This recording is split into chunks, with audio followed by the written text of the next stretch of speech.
कल हमने आपको न्यूज 11 भारत के माध्यम से बिहार की महिला डॉक्टर नुसरत को झारखंड के स्वास्थ्य मंत्री के द्वारा 3 लाख का वेतन सहित अन्य लुभावने ऑफर दिए जाने पर आपको हमने इरफान अंसारी साहब से जो बातें हुई थी वो सुनाई थी।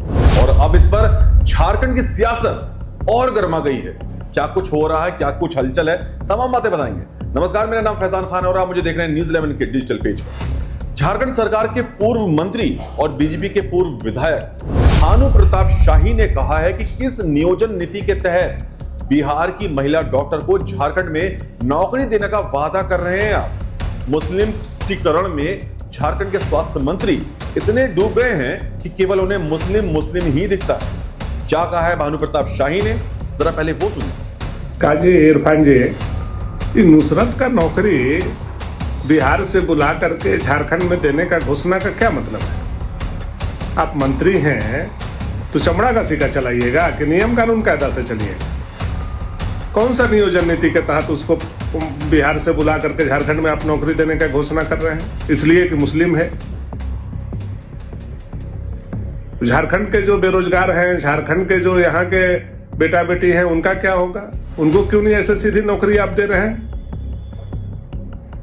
तुष्टीकरण की प्रकाष्ठा का हद पार कर रहे हैं आप। इस तरह से मुस्लिम करते रहिएगा तो बाकी झारखंड का क्या स्थिति होगा?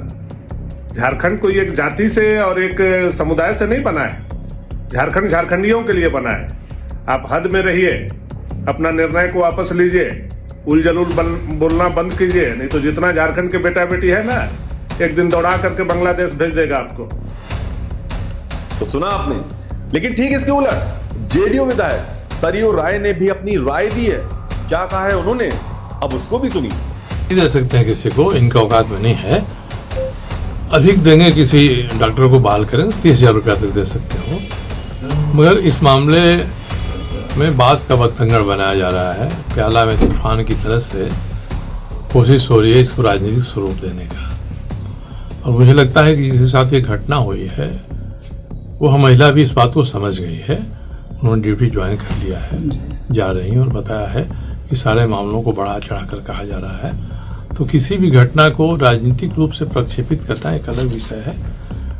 समाधान करने में कोई भी सरकारी अधिकारी, मंत्री, सचिव नियम से अलग होकर किसी को बुलाकर कि हम आपको इस पद पर बैठा देंगे, वो करने की क्षमता नहीं रखता है।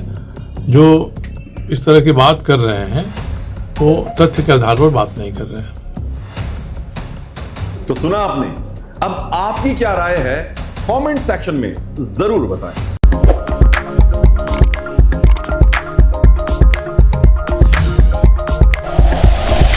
Like and share videos, subscribe करें हमारा चैनल और प्रेस करें बेल आइकॉन। न्यूज़ 11 भारत, सच है तो दिखेगा।